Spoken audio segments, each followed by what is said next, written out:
Blog Talk Radio. Hi, welcome to the Wayne Bradley Show. This is your host, Wayne Bradley, and I want to thank you for listening in. It's been a while. I haven't been on the air in a while, and so much has happened in the last month or so. I'm sure people probably wonder what had happened and why I took some time off. Well, quite frankly, I had to take some time to sit back and evaluate and look at what's going on here in this country. And I really wanted to decide what's the best way that I can help and make a difference. And also, and know that I'm going to my community. And it's been a while. Like I said, I've really been, been watching what's going on here. We've had a couple countries in the Middle East become free. Gas prices are going sky high. We got, there's a lot of things going on. The 2012 election is quickly coming upon us, and we've got a lot of candidates, and it's going to be, I think, a really interesting primary for the Republican Party. We're going to talk a little bit about that today. So, again, I want to thank everyone that's listening in today. If you can, give me a call. Let me know how the sound is. We're trying some new equipment today, so I'm also interested to hear the quality of the sound here on these new mics. The call-in number is 347-996-3175. Again, that call-in number is 347-996-3175. Again, if you haven't had a chance, go to the website, conservativeiscool.com. I'm sure you'll notice that we've changed the name of the radio show from the Conservative is Cool radio show to the Wayne Bradley Show. That was in the effort to also, in the new year, bring in some new guests, bring in people from opposing sides of the bench, because you found a lot of liberals were unwilling to come on my show just based on the name alone.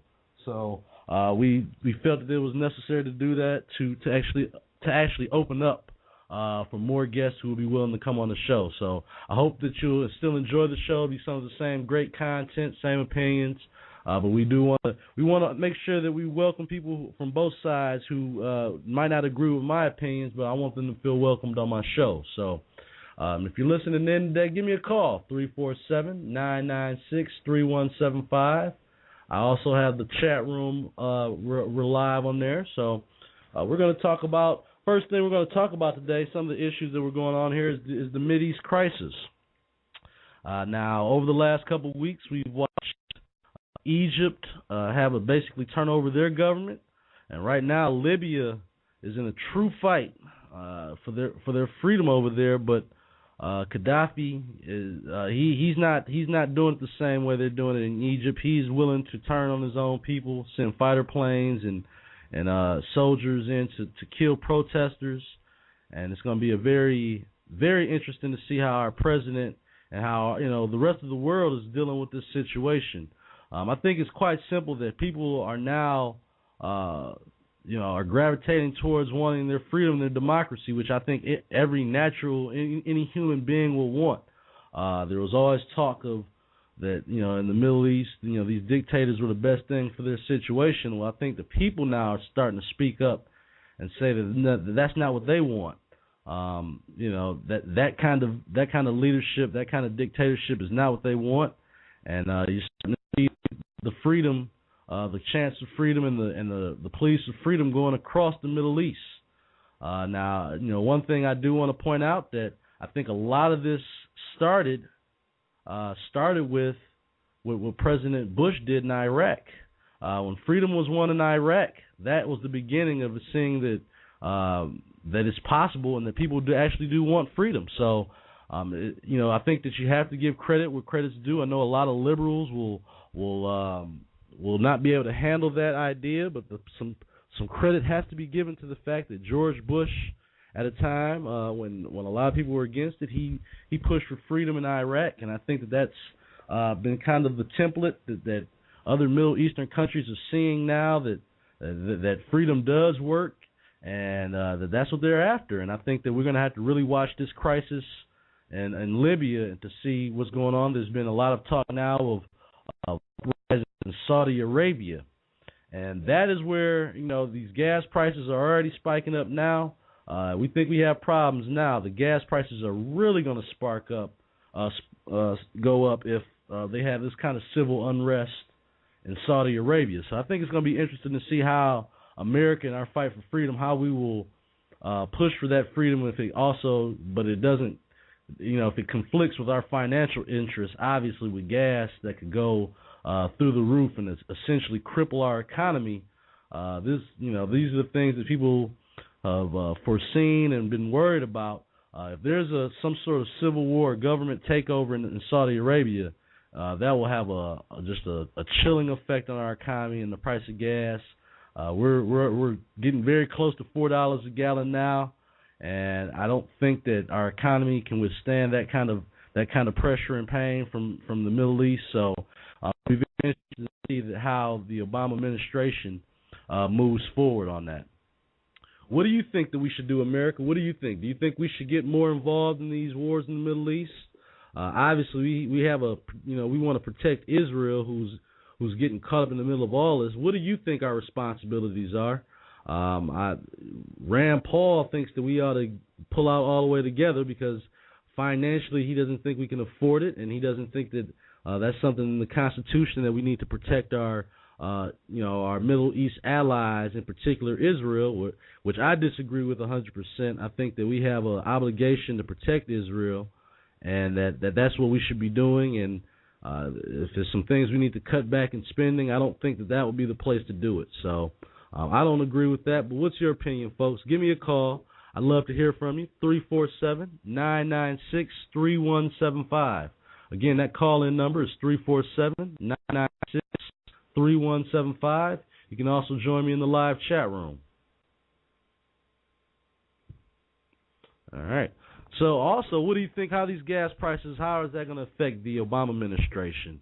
As prices go up, that'll have a bad effect on the economy, and I'm curious to see, are they going to blame this on Barack Obama the way they did George Bush?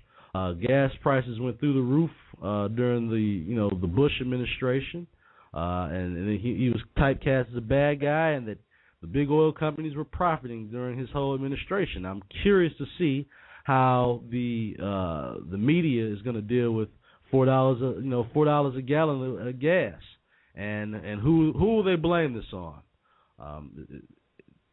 Again, they're protesting in Afghanistan right now. They're protesting in Saudi Arabia. The Middle East is looking for democracy, and it will not be peaceful. But that's what they're crying out for now. They're citizens. And I'm very curious to see the stand that America is going to take on this, because there are a lot of differing opinions on that. And I believe that, like I said, the differing opinions, there's going to have to be some fine medium of what we're going to be able to do and what we're not going to do. We don't want to overextend ourselves, but we definitely don't want to leave our allies like Israel just out to hang to dry. So I want to hear from you, America. What do you think? Give me a call.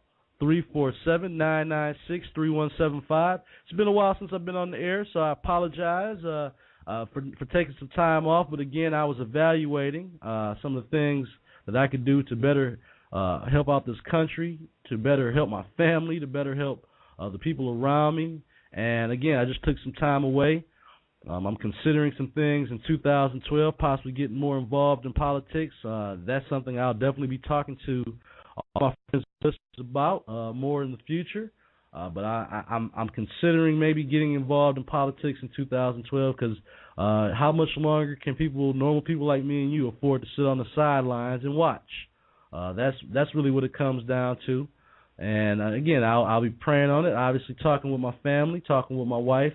But it's something I'm going to consider in 2012, because it's time for citizens and people who actually do care about this country to get more involved, and not with the idea of just being some career politician. And I think that's something that I'll look more closely at as time, as we move further down the road, getting closer to 2012. Some of the other issues that we got going on here, and again, this is an issue that might be a state issue now, but it's going to affect pretty much every state, so that makes it a national issue. The strikes in Wisconsin, layoff letters, I think, were coming out today from the governor. Going to start laying off people because the Democrats did not show up. They've been in hiding and won't vote on the necessary budget cuts that need to be made, and I think that's a real coward move. Say what we want about our Congress last year and how things went along. The Republican Party did not show up when it was time to vote for Obamacare. And could you imagine the outrage if that would have happened? Could you imagine if John Boehner and Eric Cantor and those guys decided they were just going to hide and not going to vote to stall the whole process of Obamacare? That's not the way this country works. That's not the way things were intended. And I think that we really need to pay attention to what's going on there, because it's not just a simple battle of the unions are trying to make this a union busting issue, which in some ways you can make that argument. But I think that we really have to pay attention to what we consider unions and the difference between unions that work for private entities like the UAW with the big three, which used to be private entities, and government operations and government employees, because it's just not the same. Interests are not the same, and the people need to realize that the government employees, for the most part, we're their bosses, and we make the decisions through our votes and for the people that we elect. And if we've elected people that we put in position to make tough calls, tough cuts, then they have a duty and the honor to push those through. And those other Congress people that aren't showing up for the vote, simply delaying the inevitable and actually making it worse for the people they calling themselves trying to defend, they're not doing their job. They were elected to vote. They were elected to take a stand, whether they agree with it or disagree with it. They were elected to vote. And again, if the shoe was turned the other way, and if this was on a national scale, if John Boehner or Eric Cantor, those guys had decided they just weren't going to show up for a vote and delay it as much as they could by obstructing the process, I think that the media would have a field day with that. But because it's for Democrats and and some of their causes, these guys are actually being looked at as heroes. So I think that they've got to, the media's got to do a better job of covering this issue. It's not just strictly an issue of bargaining. I think that the governor is taking on a hot button issue right now, and I guess the Republicans in general are going to have to really evaluate to see how hard they want to challenge people's right to negotiate and what that can mean on a national level as far as people voting for them in Midwest states. I mean, because you have conservative union members, there are people that are conservatives that just don't believe, they might not believe in abortion, they believe in gun rights and everything else, but they do believe in the right to negotiate and the right to bargain. So I think that is a calculated risk that the Republicans must be willing to take.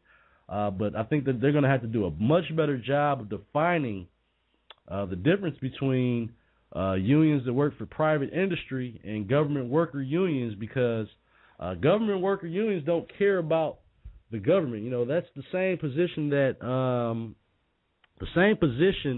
that a union would take against the UAW would take against Ford or someone. They don't really care about the actual employer.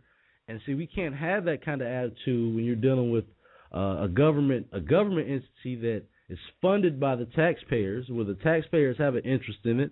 It's not going to start really affecting people until, I think, when they start holding up on tax refunds and people start getting IOUs. People don't realize how serious it is that a lot of our states are in financial ruin, and that we just cannot continue going on the same policies that have essentially bankrupted each state and is bankrupting our country. I mean, we have a debt right now that potentially that will never pay off. And I heard a politician refer to it as a mortgage. Well, even a mortgage has a date, a term on it that, after you pay for 30 years, it's done. And we're not in any kind of fiscal shape to do these kind of things. And I want to definitely give a special shout out to Justin Amash, who is a congressman here from Michigan. He's been one of the few freshman congressmen that have actually stuck to his word and said and did exactly what he was going to do when he campaigned, and he said he was going to do the same.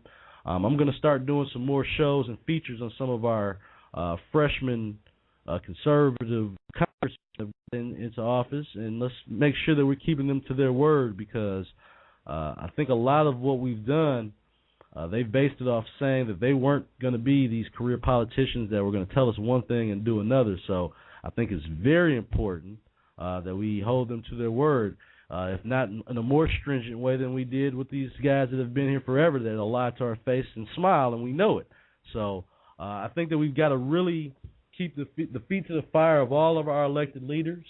I'm watching today on Twitter, I'm watching Russell Simmons harass Steve King because he believes that he's singling out Muslims in protest and things of that nature. And I wish that Russell Simmons would use that same power to fight for education reform, but he's not doing that because that is not the demographic that he's trying to enlighten.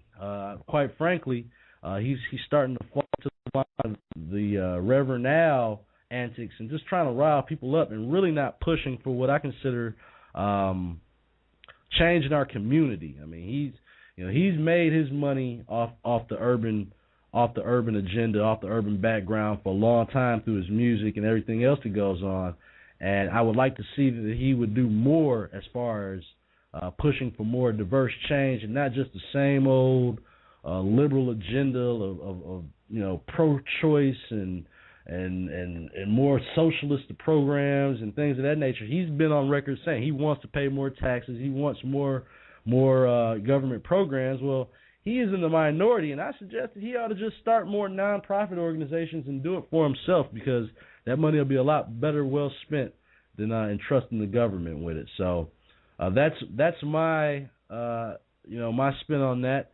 We got a lot more stuff going on here. Get a call here from some of my listeners, 347-996-3175. Give me a call. Again, I apologize, people, for taking so much time off the air. And I really think it had a lot to do with wanting to get the platform right, to get things together. Watching how the show had progressed in the last year, I was really blessed to have some great guests.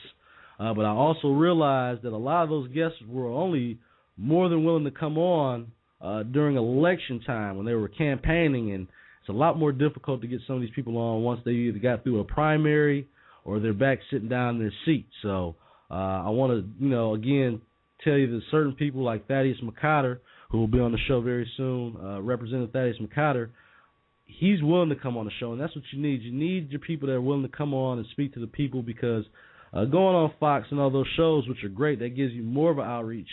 Their agenda is you come out here and talk to the people and let them know that you're concerned about them and reaching out to them. And I think that that's what my show has done, and I want to continue to do that. But I also want to, like I said, start making more of a difference in causes I believe in. Obviously, being from the Detroit area, there's a lot of things. I call it ground zero for urban conservative reform. That is, it's a blank canvas. And I think that we've got to start. You got to put your money and your mouth and your time where it is, and this is the things I want to do moving forward here, and in the future. Pro-life. I think pro-life in the Detroit area is something that there's many issues that are important, but education reform, the pro-life agenda are two things that will serve the city of Detroit and do a lot better job of getting this city on the right moral perspective. And also, there's nothing that we can do better than educate our children and to push them to learn more and to think beyond the box of what goes on. And I think that that's something that conservatives in general, we're losing out on the ball on that because we're focused so much on taxes and things of that nature that we're not using any of the uniting issues that could bring people together. And I think education is something that we should all be able to agree on. That needs to be improved. And again, there's just certain ways that we do it. Do we look at it as removing the Department of Education on a national level? I don't know. These bureaucracies don't seem to really do what their good intentions were to do, and sometimes they get in the way of actual progress and things of change that are necessary because we have so much bureaucracy and layers of it just getting things done. So moving forward, I think that those are the things in particular that I want to help do a better job in my community and the country, but I think you have to start in your own backyard. So those are some of the things that were going through my mind, is that I can't help improve this country if I'm not willing to make sure my own backyard is good. And Detroit is my backyard, and I've got be more proactive. Those are the things that I want to do in 2011, be more proactive in the community. And I encourage all my listeners, conservative or otherwise, to do the same.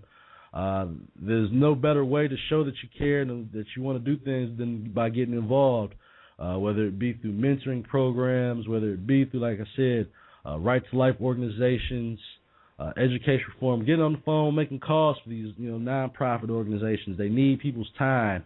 That's just as valuable as anything else. So I want people to think about that moving forward and think about what you can do in your own community to get things right, because I think that that's where we all, as Americans, we can all do a better job. We all say, pro-life people don't want people getting abortions.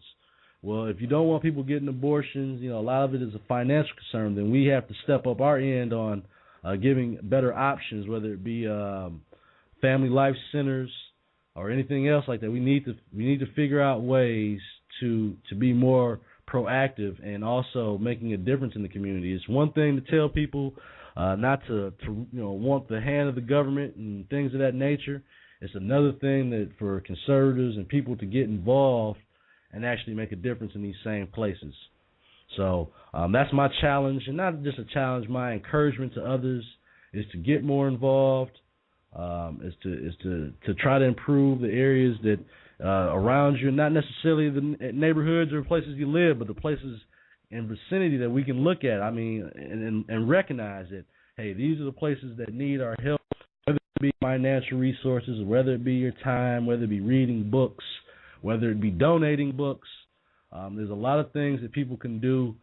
Donating clothes, baby clothes, baby supplies. If you're a true pro-life advocate, you have to do more. Not only to say that you're against abortions, but to offer offer the different alternatives than for someone to get an abortion. For someone that lives in a poor, impoverished economic environment, their main reason for not wanting to have a child might be that they can't afford it. So that it needs to be more family life centers and things of that nature in these areas. So those are the ways that we can all help and get more involved. And I encourage my listeners and followers on Twitter to do the same thing. So listen in. I'm about to make some posts on Twitter here, see what's going on, and then we're going to talk about some of the issues. 2012 election is right around the corner, and I think it's really interesting to see what's going on right now with that. We've got a lot of candidates on the Republican side that haven't either officially said they're in, but it's very interesting to watch what's going on here. So give me a call, 347-996-3175, 347-996-3175. I'm really interested to hear your opinions on who do you think is a good candidate for 2012. I'm going to give you some of mine in a minute, but I really think that I really want to hear your opinions on that and get your opinions. So give me a call in, 347-996-3175. Newt Gingrich has been one of the first people to say he's forming a exploratory website, exploratory committee, which I think is a smart thing, probably from his fundraising standpoint, but I think he needs to just go ahead and say he's in to let people know where he stands. But that's where he's at right now. I'm sorry, I'm sitting here posting some tweets and wanting to get people more involved here. So if you're listening in, join in. Join on the log in the chat room also. I'm about to start talking this 2012 election. I think a lot of people have a lot of different opinions.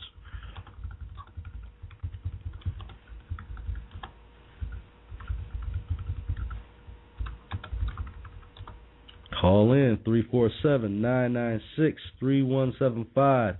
If you haven't been to the website, go to the website, conservativeiscool.com. Get all your local news. Sign up for the email address so we can keep you in the loop on everything that's going on, different events I'll be traveling to. Panels coming up here talking about the 2012 and what the conservative movement can do to obviously to have a better results in 2012 than we did 2008. So listen in. I want to hear from you. 347-996-3175.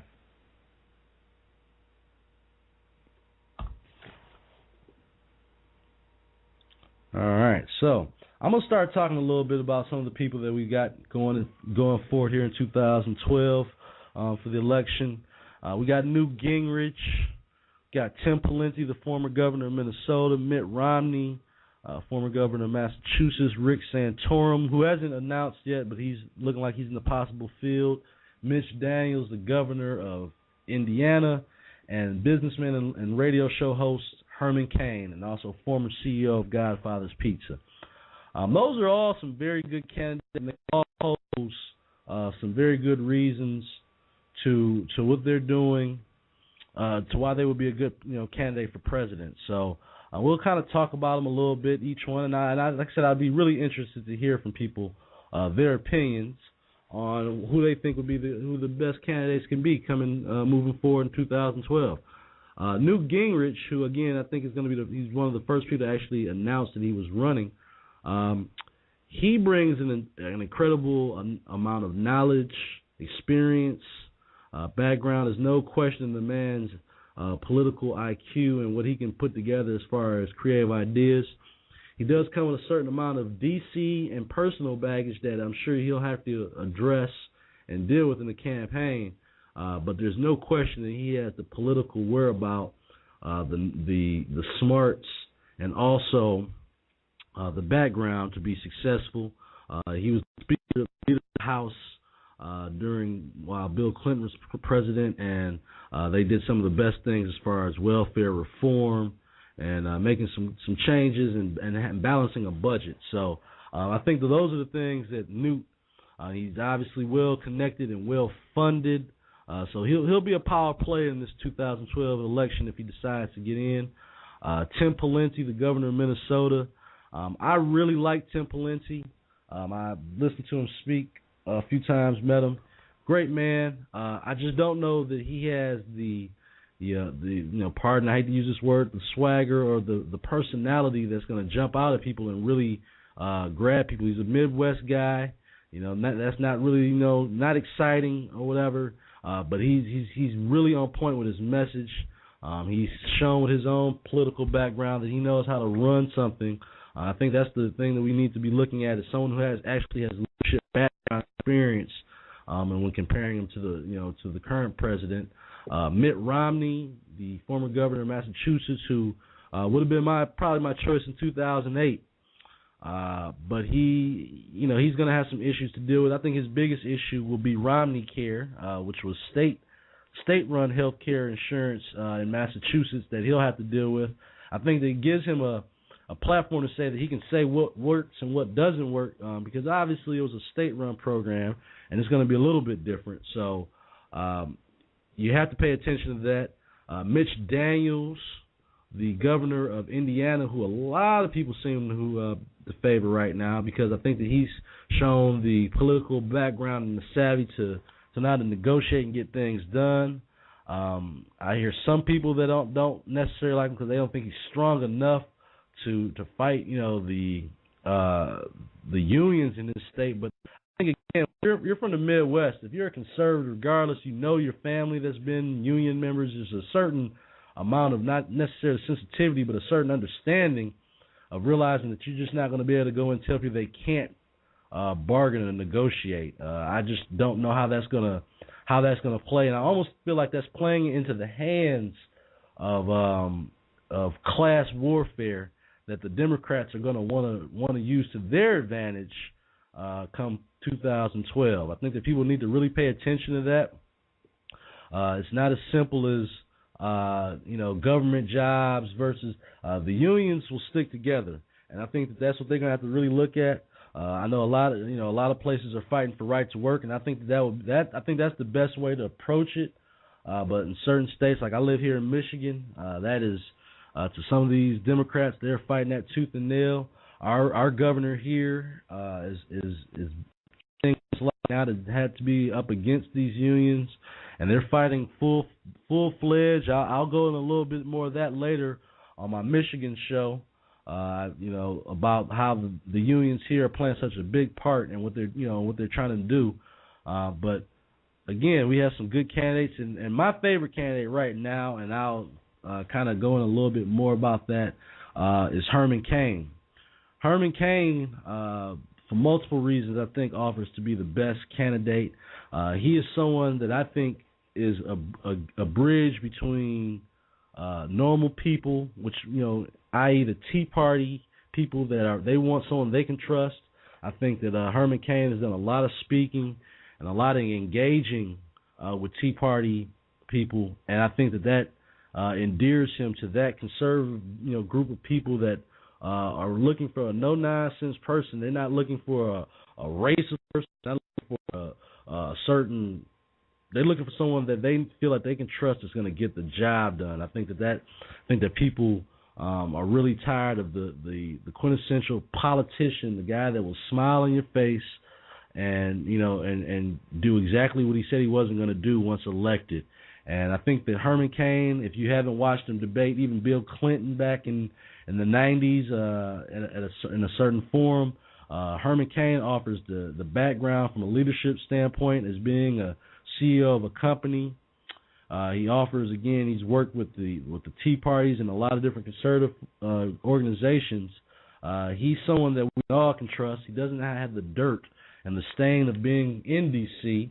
I think that's a big deal, and that's going to also play out a lot in 2012. A lot of people on the ground just don't trust people that are in D.C., whether it's a fair trade or not. A lot of people don't trust the incoming people. I think the only person, some of the only people that have that trust, and it'll be very interesting to see how they keep it, are people like Alan West, who's been also mentioned as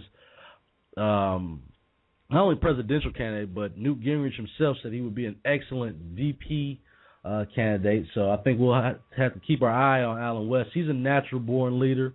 I don't know if he's going to be ready to run for president in 2012, but it would be. I think that would be a good thing if someone actually is willing to listen to putting Alan West on as their vice president candidate. And I think that would be almost a smart move by someone if they are elected through the process, or actually want to bring them on before a primary just to show that this is the person I'm committed to, who I want to run with.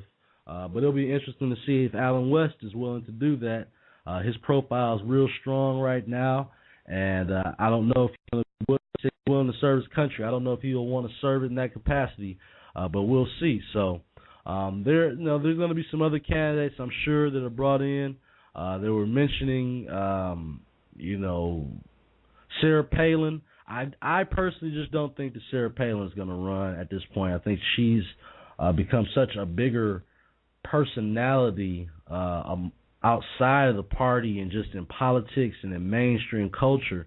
I just don't personally think that at this point Sarah Palin is going to run, and I definitely don't think she would beat President Obama at this point. So I think that's the next thing that the GOP is going to really have to look at. Most of these guys that I've named are not polling very well against President Obama. And if I had to put money on it right now, I don't think any of these guys. Mike Huckabee, that's another candidate that people are going to look at. But again, he's starting to, again, maybe enjoy celebrity more, and I don't know if he's going to run again. And he's also been saying some things that I think that will alienate him to certain people.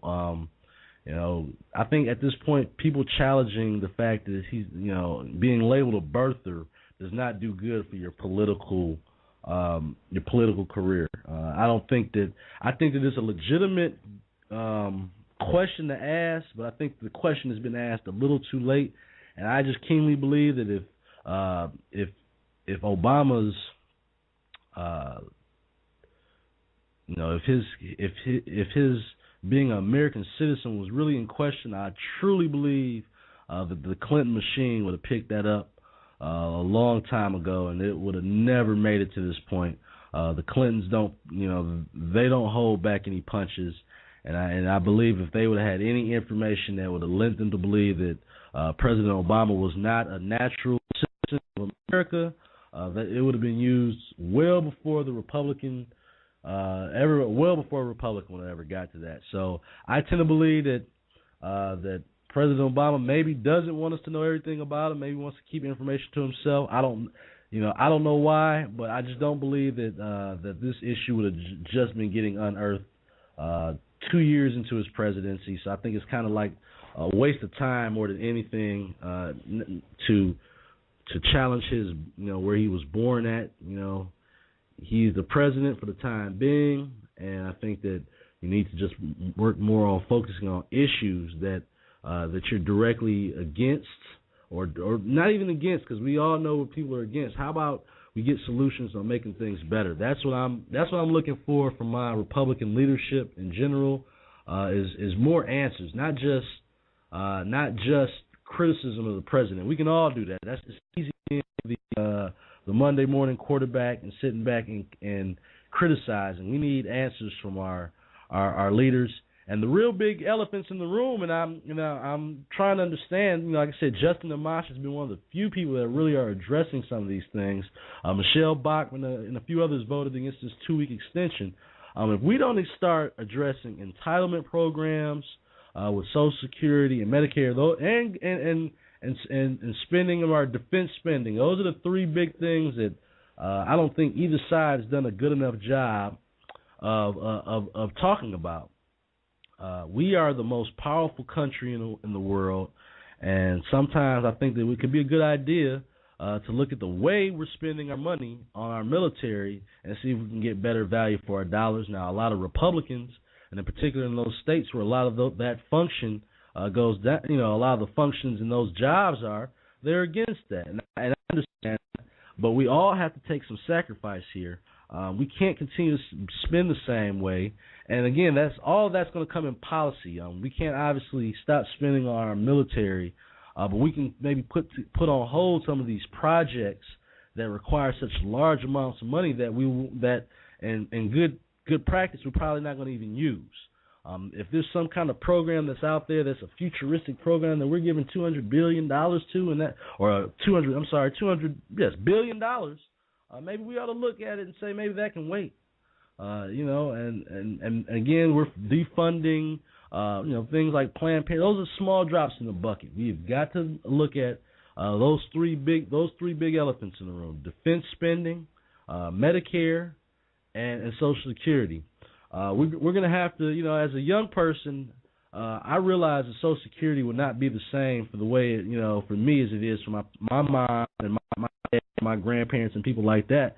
Well, the reality is that things need to be changed, or a plan has to be put in place now to make the changes necessary for financial solvency and for us not to go totally under with the current way that the Social Security programs are worked out, because it's just not feasible and responsible to continue to tell people this lie that it's not going to happen, that we're not going to eventually go bankrupt, and that the more we spend, we need to figure out ways to either create more revenue, and not only through raising taxes, but through other different business models and different things. There's a lot of things out here that we could do to bring in more revenue, but we're gonna have to start thinking outside the box and doing things differently if we're serious about paying off debt and not relying on a bigger government.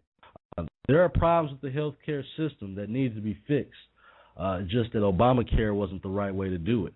And I think that he got it passed. He did his job as the president. Now it's up to Congress, and again, that can go on for years on working on a way to fix it. It's not going to be repealed anytime soon. And the more our Republican leaders say they're going to do it, the more people need to wake up and realize that it's not going to happen. So instead of him giving us lip service saying that they're going to repeal it, they ought to be looking at the bill more carefully, like everyone else should be, and figuring out ways to knock out erroneous spending and to challenge it. And if you got to defund it, so be it. But they're showing in the numbers that the way that if they totally repealed it right now, it would cost us another $300 billion. And again, we're dealing with billions here, folks. It's gotten to the point we're so used to it now that billions are like the old millions. We're spending in a way, again, that the reason I do this show, I don't make any money. I don't have sponsors or anything like that yet. I do it because I'm truly concerned about the long-term direction of this country. I want my daughters to be able to get jobs here one day and stay in the country. I live in Michigan. It's bad enough me trying to, challenge what goes on here in the state of Michigan with the bad economy and the jobs leaving here. But overall, I don't want my kids to want to go to China or go to India or Brazil or somewhere else, and that be their place that they want to live because it says, that America's in bad shape because there's no jobs here, and people don't believe the fact that that can't happen. A lot of liberals will sit here and tell y'all that'll never happen. Your kids will never move. They are moving there. They're moving there now. A lot of college graduates are moving to foreign countries like China and places, to teach English to people over there so they can take our jobs in the future. So, people, we need to pay attention to what's going on here. We need to change the way we're doing business as far as letting people bring business over and not taxing them, but other countries do that to us. There's a lot of things we can do. NAFTA, which was enacted under President Clinton, which to me, I don't understand how the unions turned the blind eye to all this. That's where all your middle-class jobs went, folks. That is where an influx of the middle class and the manufacturing jobs, they went out the window with NAFTA. Yet I rarely hear people saying, let's repeal NAFTA. I don't hear, anything like that because, again, big business is what's good for big business. At the end of the day, gets muffled out.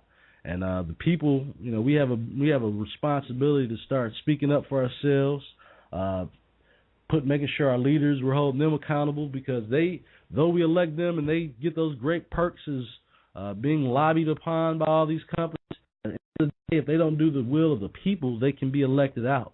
And that's where we have to realize that's where our power is at. His power is in the vote.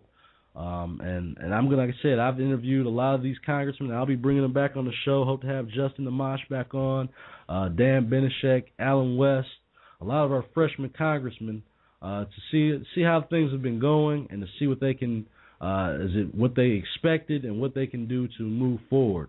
Like I said, I've been off the air for a while, and I just kind of more than anything, I do make updates a lot on my website on conservativescool.com. I make video logs and things of that nature. I really have just been studying what's going on, and our biggest problems are, our debt is a national security problem at this point, and we need to really focus on that. Again, I'll be bringing some people on the show to really talk more about that. But if you can, I would like to hear from you. 347-996-3175. I want to hear what you have to say about that. I think that a lot of older people don't want to hear anything about the Social Security reform, but my ideas, and I'm sure we'll hear a lot of different politicians talk about this. I've heard Rand Paul talk about it's got to be a 2 to 3 part phase of Social Security reform. For the old people that are already in the system, that have paid all their lives in Social Security, and they feel that they are getting what they put into the system, those people, we can't turn around and tell them they're not getting their money. Promise is a promise, and we should keep our promise to those people. But moving forward, there needs to be a few different options. We need to give the opt-out option. I think that the responsible thing to do is at this point, is to make people pay into the system but have the option of opting out. So I got a caller here. I'm going to take this call. Caller, you're here. Hey, how's it going, Wayne? This is Brandon calling here from Michigan. Brandon, great show you got going on here. Thank you very much. How you doing today? Hey, I'm just fine, man. I was listening in for the past 20 minutes, and I agree. In 2008, as far as a conservative candidate, while I may not be totally conservative, I think Mitt Romney gave the party a good opportunity. But this year, I don't know what conservatives will do for 2012. I think I watched Romney over the last couple of months, and this year I think his healthcare program really could be what can get him over. He has the experience, he has the ability to run longer. But what can we do, as a country to kind of bridge this gap? I think, you got people to the far right that's pulling conservatives all the way out of the mainstream America, and it's hard for most of us in the Midwest to even relate to half the stuff they're talking about. Right.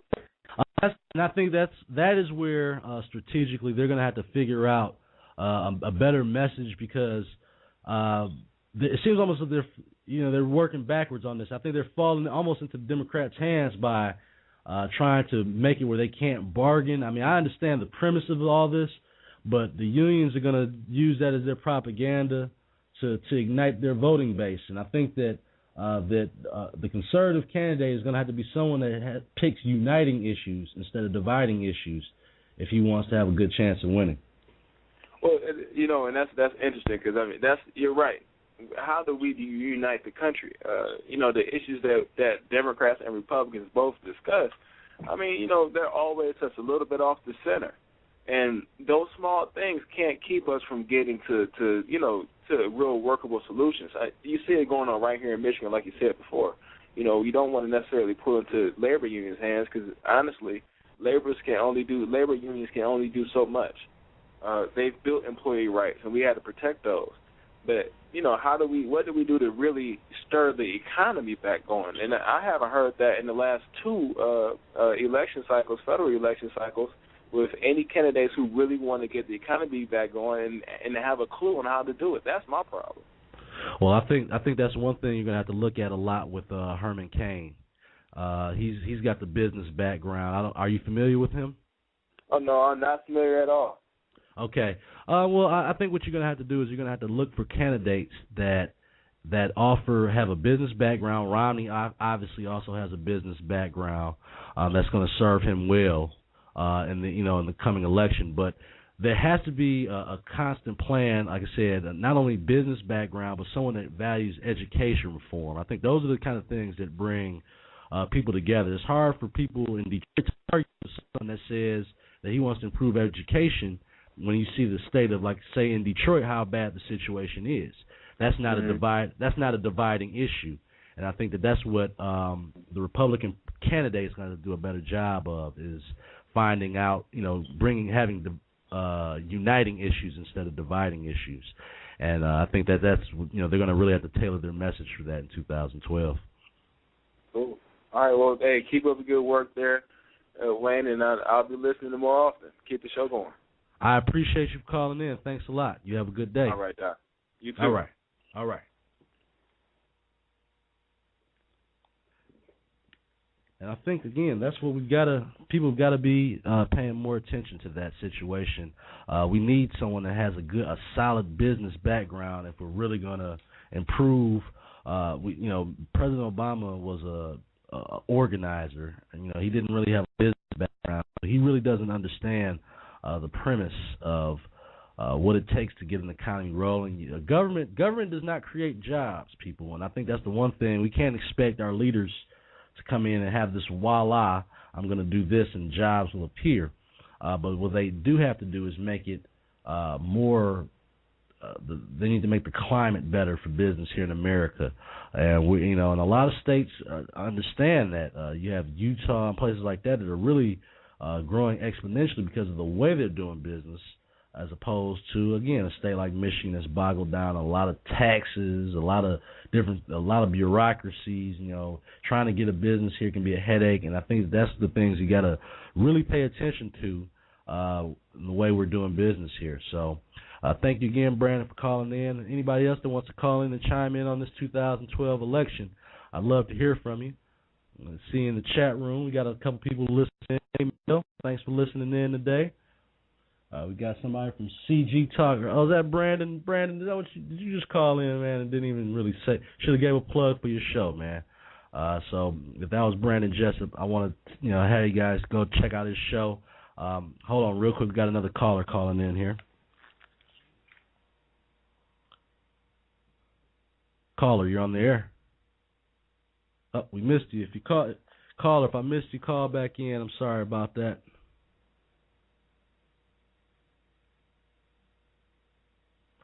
Anybody else that wants to talk here about the 2012 election, call in. Wayne Bradley, and I'm live on the Wayne Bradley Show.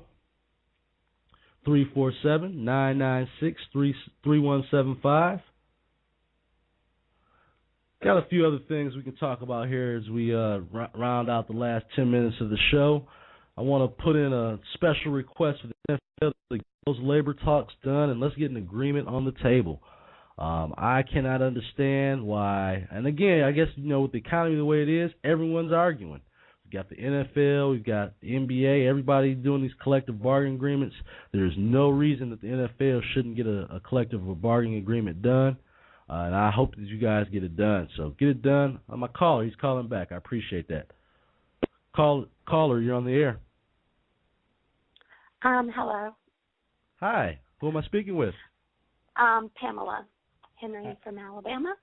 Hi, Pamela from Alabama. How are you doing today? Good. I was just listening to your last conversation, and I agree that the economy should be kind of number one on the list.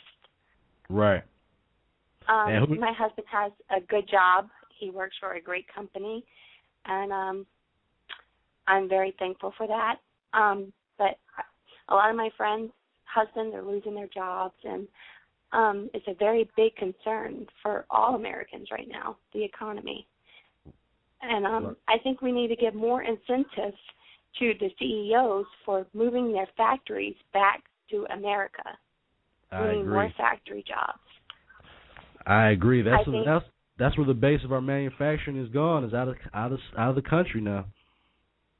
And people want to start stores and have all these stores. That's not going to carry our economy. I agree in small businesses. I agree, we should have those stores open, but we need to be making the stuff here in America and not giving that money overseas. And drilling, of course, I believe we should drill here instead of sending all that money overseas. I just was glad that you brought that up, and I think Herman Cain, because of that background he has, would be an excellent candidate for 2012. Excellent.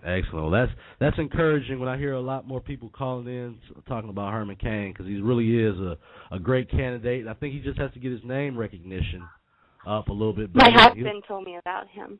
So right. I was like, oh, I didn't know about him. So I started reading up on him, and he is an awesome guy. Excellent. Well, I encourage you, and I encourage anyone listening to spread the word about someone like Herman Cain, because he is the kind of person that can help lead this country and get it back on track. So I appreciate you for calling in, and anytime, feel free to call into the show. Okay, thank you. Have a good day. You have a blessed day as well. Bye. Bye-bye. Well, I appreciate Pamela from Alabama calling in. I get a little love down in Alabama. I always jokingly say that's where I need to go down to Alabama. Weather's a lot better. I got my cousins about to start the University of Alabama.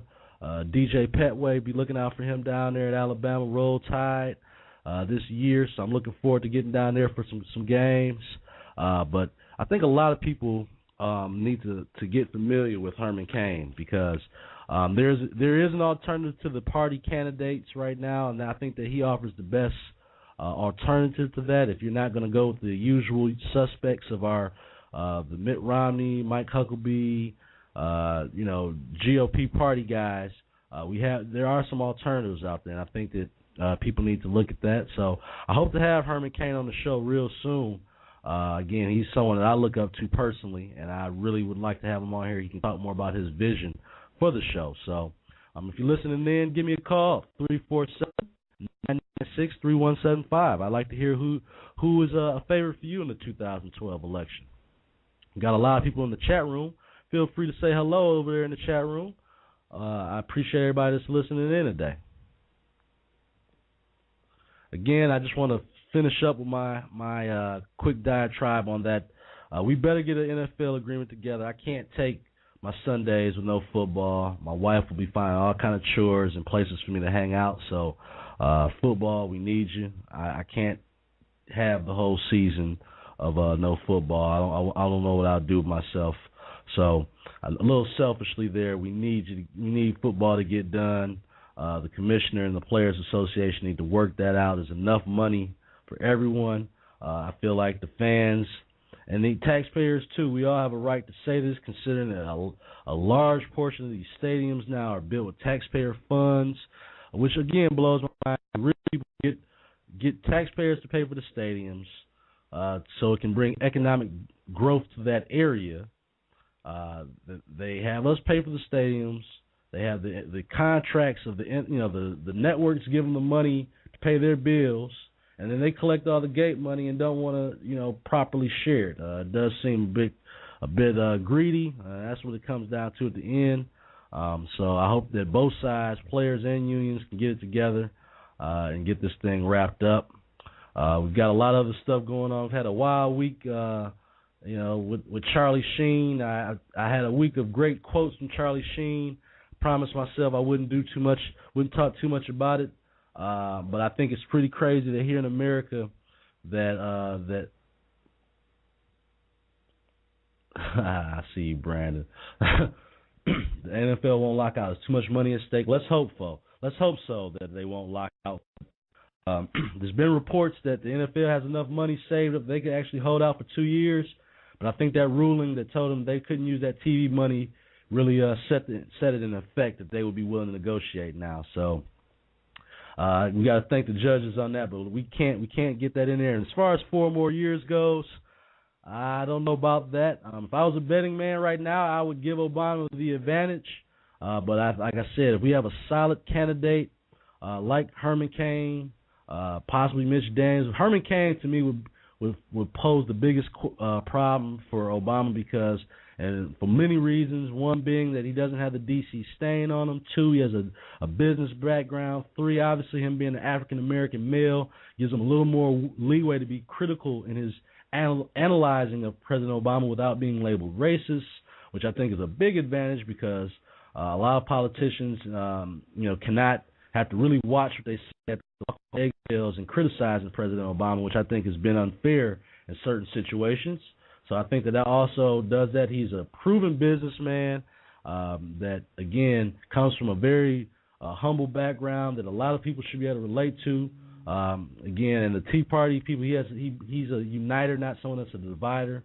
He stayed away from some of the worst, more, how can I say, not good phrases put together. I'm talking about the president, things that would need to be done, and I think that that's someone that everyone's going to have to look out for. A lot of the libs should be very scared of Herman Cain. So moving forward, I think that's something that people need to watch out for as far as credible candidates. The man is very credible, very knowledgeable, and poses a lot of threats for the Democratic Party and their liberal challenges that they have out there. This man knows what he's talking about and knows how to intelligently put it together in a speech. I think that's something he has an advantage over with some of these other people, is the way he knows how to talk and eloquently challenge Obama as opposed to just making it a bunch of empty rhetoric. I think is going to give him a major advantage. So I'm looking forward to that in 2012.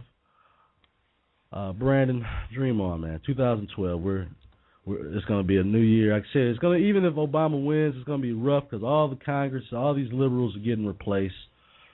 And again, it's just more of a strong message in picking the right person in 2012. So I want to thank everyone that was listening in. I want to thank the callers that called in. Again, I want to apologize for taking so much time away from the show, doing some soul searching. I had to get my business in order, get my backyard together before I can come out and talk and insist that America and our leaders need to do things differently. So, I want to thank everyone that's listening. If you get a chance, go to my website, conservativecool.com. We do have a donate section on that webpage that can help. This is a grassroots organization. For me to travel to some of these events, sometimes I do require, I ask for the support of my listeners, $5 support, anything that you can to help. It's always helpful. Frequent flyer miles, if you got them for events, I'll take that as opposed to donations. We work the best we can to get things accomplished and getting the word out. So, again, thank you for listening. Go to the website, conservativescool.com. I have a new show in Michigan coming soon. I used to do Fix Michigan Mondays. All that will be coming on the Michigan Voice here on Blog Talk Radio, so be looking out for that real soon. I want to, again, thank everyone that's been listening. Continue to support me by giving me good feedback and letting me know what I can do to improve the show, and I'm all ears. But, again, we'll be working in 2011, 2012 on really trying to make a difference and bringing these grassroots organizations being more involved in the community. So, Thanks so much for listening to the show today. And again, we'll be on live. We're going to start bringing this on the mornings from 9 to 10 a.m. Just had to get back in the swing of things. Thanks a lot for everyone that's listening. Make sure you visit the website, conservativescool.com. Have a great day. God bless you.